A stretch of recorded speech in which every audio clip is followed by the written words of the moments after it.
borom xam-xam lañu ci wàllum droit yu ne mel ñoom ñëpp ñu ngi àddu di jëm ci question boobu parce que la ñu xam ne rek mooy Ousmane Sonko mënut a bokk ci élection présidentielle 2029 moo tax na fi ñu toll mu daal di taxaw temb ngir indi li nga xamante ni rek mooy akum xeexoo akum xuloo ci biir réew mi loolu la ñu jàpp ni Ousmane Sonko jubluwaay bi daal loolu la moo tax muy def ay rassemblement moo tax muy wootee moo tax muy défier waatee donc daal lii lépp nee na li ko yóbbee lenn la mooy xam na ni mënut a bokk ci élection 2029 fii te fi ñu toll xam na loolu moo tax mu bëgg a def forcing daal bëgg a teg pression ba yëkkati yenn kàddu yi. sondage ci bëri aussi noonu loolu mënut a nekk ci ay juristes. ci ay ñeneen ak ñeneen. question bi dama ciy défier juristes yi nekk Sénégal yépp te ànd ak boor bale maa ngi leen ciy défier moo xam avocat la moo xam ku mën a doon te nga bokk boor bale di défendre. l'indéfendable maa ngi taxaw di la défier ci lii. billaahi wallahi taalaahi soxna Ndeye Astou dara amul dara lu nekk ci texte lu ñuy appliquer jamono ji lu mën a teree bokk Ousmane Sonko élection bu amoon tey ci guddi.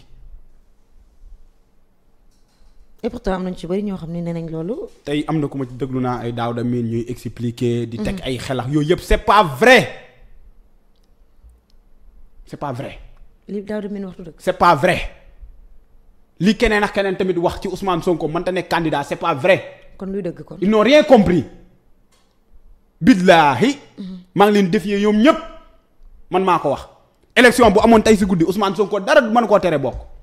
2029 dafa sori de sondage tey si guddi laa la wax. waaw élection bu amoon amul lenn luy teree bokk Ousmane Sonko amul benn texte nañ ma génn texte yëpp teg ko ci table ji. billaahi wallaahi taalaay amul benn texte bu mën a teree bokk Ousmane Sonko élection bu amoon tey si guddi li ma lay wax ay texte la. et pourquoi ñoom ñu basé wu ci kon yan texte lañu basé wu pour wax li ñu wax. si seen i xalaati bopp si seen ak mbañeel ak seen ignorance. mais ay juriste lañ non. ignorance manipulation bañ nit. billaahi amul lu mën a tere bokk Ousmane Sonko ba fi may taaxoo nii fi ma toog nii di wax ak yow Ndeye Astou. kon bu guddi dem leen ci code de procédure pénale article 6 ngeen liiral ma ko yéen ñoom ñëpp nañ dem ci code de procédure pénale article 6 ñu liir ko. article 6 dinañ gis ne amnistie day éteindre l'exécution de l'action publique. article 6. article 6 code de procédure pénale nañ dem ñoom Daouda mi ndax ñoom ñëpp nañ dem nañ fàttalikuwaat affaire Ousmane Sonko Mame Mbaye Niang mu nekk diffamation ñoom ñëpp laay waat ñoom Daouda mi et tout le monde nañ toog ci table déglu li may wax. ku weddi demal ci texte yi nga dem xool ñoom ñëpp laa défier amul maanaam amul exception ñoom ñëpp. liñ bëgg dundale Ousmane Sonko du fi am tant que maa ngi koy fekkee fuñ jaar manipuler ma jaar na leen lii du dëgg. affaire Ousmane Sonko Mame Mbaye Niang. affaire diffamation. premier ressort bi ñu demee. ñu daan Ousmane Sonko. waaw bu fàtte ne 3 mois la woon avec sursis. avec sursis. ñu dem appel def ko 6 mois avec sursis. mais aussi 6 mois yooyu ba pare def ci contrainte par corps. ci 200 millions yi bu fayal 200 millions yi dañ koy tëj contrainte par corps. waa kër Ousmane Sonko ay avocat bi ñu defee pourvoi maanaam ñu dem cour suprême. cour suprême bi. cour suprême lan la. 200 millions nangu na 6 mois avec sursis dindi ko. 200 millions yi dindi ko xam nga lan la dindi. contrainte par corps lan moo tax cour suprême dindi contrainte par corps parce que dane diffamation infraction politique la. diffamation infraction politique la. nga dem ci loi d'amnistie. ñu ne la yépp loo xam ne dafa nekk fait politique lu xew 2021 ba 2024 amnistié nañ ko. raxas nañ ko effacé nañ ko raxas nañ ko. waay ka Ousmane Sonko boobu raxas nañ ko bu dem action publique bi demaale. maanaam condamnation ba dem na. très bien condamnation pénale bi day demaale 6 mois avec sursis day demaale. xaalis ba moo des kon. xaalis ba moo def mu nekk affaire civile te l'amnistie ne peut pas porter préjudice aux droits des tiers mu ngi ci li loi quoi xam lii loi mooy man loi laa lay wax lii loi moo ko wax billaahi wallaahi taalaay wal kitaabi billaahi wallaahi taalaay li may wax ni ay texte la billaahi wallaahi taalaay. gëm nañ la. billaahi su ma waxee ni lu ma gëm. day sama xol lay jóge. gëm nañ la pour manipulateurs yi fi nekk nii. wàllu affaire civile maanaam dommage et intérêt bi loolu Ousmane Sonko da koy fay bokkut ak condamnation pénale bi ñaar la condamnation pénale bi mooy l'action publique. léegi l'action publique nag dem na furaas lan moo ko yóbbu amnistie bi maanaam existé tul day mel ni ne Ousmane Sonko kenn masu koo condamné. pénalement parlant bokkul ak action civile maanaam dommages et intérêts 200 millions yi nga war a fay. xam nga dafa am yoo xam ne faaw ñu koy bàyyi xel grâce boo ko tax amnistie xam nga buñ gracier nit. grâce peine bi du dem maanaam action publique bi. exécution bi rek la ñuy annuler mais action publique bi kenn du ko annuler. d'accord grâce bu fekkee dañ laa gracier action publique bi. peine bi kenn du ko annuler mais application bi c'est-à-dire exécution bi la ñuy annuler. d'accord fait yi kenn du ko dindi kenn du ko effacer. bu fekkee dañ laa gracier alors que bu fekkee amnistie li xam ne mooy action publique bi. exécution bi fait yi dañ koy effacer day mel ni comme si que ne kenn mësulaa condamné action publique bi. d'accord léegi action civile bi nag. boo kenn mënu ko amnistier moo tax ñu ne la l'amnistie ne peut pas porter préjudice aux droits des tiers action civile bi da nga koy fay.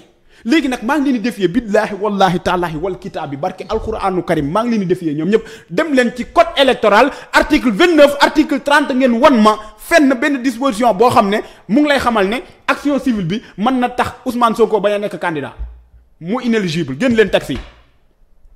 le temps que ñu génne taxi yi naanal ndox. génn leen taxi yi. voilà ay ci nañ génne taxi yi bu ko defee juriste Diouf Cheikh Tidiane daal di naan tuuti ndox ñu daal di dikkaat ci loolu nee na ngeen dem ci article 6 bu. code de procédure pénale loolu jóge naa foofu sànq. voilà maa ngi ci code électoral. code électoral. les articles L29 et L30. ñoom ñoo ñëpp nañ dem ci L29 dem L30 ñu wax ma benn yoon foo xam ne condamnation yi fa am yëpp. emprisonnement la emprisonnement te boo déggee emprisonnement c'est l'action publique emprisonnement. d'accord. amul benn yoon action civile boo xam ne mën na empêcher candidature bu Ousmane Sonko bu fa amee nañ ma ko génneel amul. est-ce que xam ne même rabat d'arrêt bi jaru ko woon sax ci côté boobu xëy na rabat d'arrêt bi liñ ci jublu. pour ñu xoolaat erreur yi xam ne jotoon na am. te rabat d'arrêt boo demee ci la loi organique sur la Cour suprême article 51 di nga ko fa gis. jaru ko woon sax su leen neexee mais révision bi sax su amee daanaka li muy concerner mooy action civile bi pour 200 millions yi pour ñu dindi ko xam ne c'est pas normal dafa amoon ay erreur yu amoon mais aussi révision buy am parce que dafa am des éléments yoo xam ne éléments yu bees la. de nouveaux éléments est-ce que yaa ngi comprendre. waaw kay bokkul ak ñu ne Ousmane Sonko. mën naa nekk candidat war a mënta nekk candidat dama am question bu ma leen posé bëgg naa ñoom ñëpp ñu génn ma ci réponse. ayca. Ousmane Sonko dafa inéligible. lan la ñu wax. léegi dama leen laaj Ousmane Sonko lan moo tax mu voté élection présidentielle. loolu question la. dama leen laaj Ousmane Sonko lan moo tax mu nekkoon candidat ci élection législative yi ba am 130 députés. ku inéligible mën na lool. mu nekk ñaari question. ku mënul nekk candidat. koo xam ne nekkoo ci fichier électoral est-ce que mën nga nekk candidat bay jiite liste ba am 130 députés nañ wax ak borom xel ni. vraiment. ñu ne la yow mënoo nekk candidat parce que da nga am condamnation définitive léegi nag comme yow mënoo nekk candidat lan moo tax yow nga nekk candidat nga jiite liste ba am 130 députés donc parce que li ñuy raconter amul benn texte billaahi amul benn texte bu taxaw fii ci réew mi. boo xam ne danaan Ousmane Sonko mënul nekk candidat. amul parce que xam la moo tax. amnistie bi moo fi jaar bu fekkoon amnistie amul Ousmane Sonko du mën a nekk candidat du voter sax élection présidentielle du mën a voter xam la moo tax. parce que action publique bi dafay nekk en cours. est-ce que ngeen comprendre. boobaa moo Barth ñooy yem. xam nga Barth jamono jooju bu fekkoon dañ amnistier woon fee yooyu noonu dans ce cas assemblée nationale boobu kenn du ko fa génn. parce que condamnation pénale définitive boobu noonu du ko teree bokk parce que day dem. amnistie moo koy yóbbu. mais moom ay feewam kenn amnistie wu ko woon alors que fee Ousmane Sonko dañ ko jàppee affaire politique li Cour suprême moo ko leeral de mu ne contrainte par corps mënul am parce que la diffamation est une infraction politique alors que amnistie dafa effacer tous les faits politiques de 2021 à 2024. nañ waxante dëgg nañ wax li texte yi wax nañ bàyyi manipulation lii ñoom ñëpp laa défier amul xaaj amul seen ñoom waa boor bee ñu ñëw ñoom ñëpp dindi li ma wax teg ko ci ay texte amul. billaahi kenn du ko def mais juriste lu leen jaral lii yenn kàddu yi ñuy génnee di ko wax ne Ousmane Sonko mënut a nekk candidat ci élection 2029 mais te boo gisee dañu lay tuddal yéen ni dañu lay tuddal article ñenn ñi ñu ngi lay tuddal code de procédure pénale ñenn ñu ngi lay tuddal code pénal mais ci kon yan code la ñu basé wu pour yëkkati yooyu la kàddu. seeni code bopp wala buñ ci wax c'est pas vrai lañ ko interpréter baaxul disposition buñ tudd boo xam ne nekkul li ma lay wax nii la ñuy wax amul. d'accord la ñuy wax amul manipulation moo fa ne balaa maa dee tey dégg naa Daouda Mine mu ne woy Ousmane Sonko am na condamnation définitive woy affaire bi bouclé nañ ko yow Daouda Mine man maa ngi lay bëgg weddi sa xam-xam maa ngi koy bëgg jël teg ko nële keroog waxoon naa la ko bàyyi leen manipulation yéen ñëpp bàyyi leen manipulation yi ngeen di def leeralal leen askan wi ne leen Ousmane Sonko élection bu amoon tey si guddi day nekk candidat lii nag waa Pastef laa si dalal seen xel ay ca dalalal seen xel parce que temps yëpp ñu ngi may woo téléphone même keroog sama ngénteel sax ñu ngi may woo téléphone. di ma laaj naan juriste ñun ñu ngi dégg ñu naan Ousmane Sonko mënta nekk candidat 2029 billaahi yéen waa Pastef yéen ñëpp laay dalal seen xel. élection bu amoon fii ma toog nii ñu ne ban heure jot 18h 19h moins 3 ñu ne 20h élection présidentielle day am Ousmane Sonko moom lay neex mu ne nekkuma candidat mais su bëggee nekk candidat amul benn texte bu ko mën a tere nekk candidat. léegi nag nañ maa ngi wax ak fii nag maa ngi wax ak borom xel yi. léegi yéen ñi am xel déglu leen li may wax. ñi am xel. léegi koo xam ne dafa am une condamnation pénale définitive. mu inéligible koo xam ne nekkatul ci fichier électoral waa kooku nan la mën a voter muy benn point bi. très bien léegi maa ngi leen laaj yéen borom xel yi déglu leen ma bu baax koo xam ne dafa inéligible koo xam ne. nekkatul ci fichier électoral waa kooku nan la mën a jiitee liste bu am 130 députés borom xel yi laay waxal. borom xel yi dinañ la tontu te loolu it juriste Justice Tidiane lu ñu mën a teg loxo la ndax fii lañu fekk. non manipulation yi nañ ko bàyyi manipulation yi nañ ko bàyyi te leeralal askan wi li am. vraiment te man li ma gën a metti mbir mi. dama ciy gis ay juriste yoo xam ne tantôt ay jamono déggoon naa leen ñu ne Ousmane Sonko mën na nekk candidat léegi ñoom dañoo changer version woy dafa am condamnation définitive day compliqué parce que woy rabat d'arrêt bi pour ñoom rabat d'arrêt bi ñu rejeté mooy tax Ousmane Sonko du ma nekk candidat ñi ñoo ñàkk xam-xam ci mbir mi. am na ñoo xam ne bi ñu rejeté rabat d'arrêt bi ñu ne wuyi kon c'est bouclé Ousmane Sonko mënatul nekk candidat alors que bokkul. kon nañu yëriwaat kay. bokkul ça n'a rien à voir bokkul. fi ma leen njëkk a interroger maanaam fi ma njëkk a wax ak ñoom ci lu leer nañ la xam nga la laa leen njëkk wax dem leen ngir yàlla ak yonent bi li ma leen njëkk a digal ngeen koy xool mooy dem leen ci code de procédure pénale article 6 liiral leen ma ko ba pare.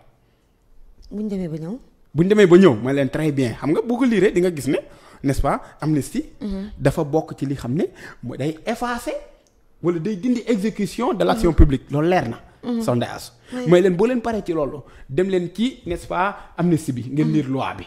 di ngeen xam ne dafa effacé wala dafa dindi bépp fait politique buñ jógee ci loolu may leen waaye su la neexee ngeen jàpp ne mu ngi ci loi ba léegi l'amnistie ne préjuge pas aux droits des tiers mu nga ca kon action civile moom day konne. waaw kay may leen pour mu gën a leer dem leen ci code électoral ngeen xool disposition L29 ak L30 ba xam ndax di ngeen di gis benn yoon ñu defal leen n'est-ce pas action civile bi ne dommages et intérêts dina mën a tax Ousmane Sonko mi bañ a nekk candidat dem leen liiral ma. xanaa lii man li yomb na soxna ah vraiment yomb na. kon nañ bàyyi caaxaan. nañ bàyyi manipulation. nañ bàyyi bañ nit. parce que nag jëmm ji li muy drainer ci ay foule mooy déranger gars yi. jëmm ji aura bi mu am mooy déranger gars yi. jëmm ji envergure internationale bi mu am mooy déranger gars yi. jëmm ji benn kàddoom mën a yëngal dëkk bi mooy déranger gars yi. jëmm ji ni ko Sénégalais yi àdduna bi niñ ko gëmee. jox ko seen xol jox ko seen bopp jël seen koppar di ko jox mooy déranger gars yi jëmm ji discours bu mu teg Sénégal yëpp ci kontaan ñëpp ay apprécier ñëpp koy partager mooy déranger gars yi mais aussi jëmm ji keroog ba mu génnee nekk ca terrain ba di football di zongale di dóor muy dugg mooy déranger gars yi parce que da leen man ci côté bi man leen ci côté bële keroog war na leen ne si volet sportif sax ndaanaan laaj. loolu la suñu borom def lu mu def day neex. nee nañ ko équipe nationale day bokk force. suñ neexee day bokk par force. contre Brésil suñu neexee Ousmane Sonko day joué. contre Brésil. suñ neexee Ousmane Sonko day joué waa Patriote suñu génnoon léegi ne Ousmane Sonko daa war a joué Pape Thiaw na ko boole ci liste bi Pape Thiaw da koy boole ci liste bi. mu joué ban poste. waaw su ko neexee joué milieu terrain su ko neexee di joué excentré. xam nga mooy séddale xam milieu terrain day séddale. waaw ku am poste Ousmane Sonko moo la sédd. d'accord numéro 10 buy séddale la. moo fal te dimbal keroog leeral na ko. moo joxañ ba pare ne leen local 99% wala 90% la ñuy am.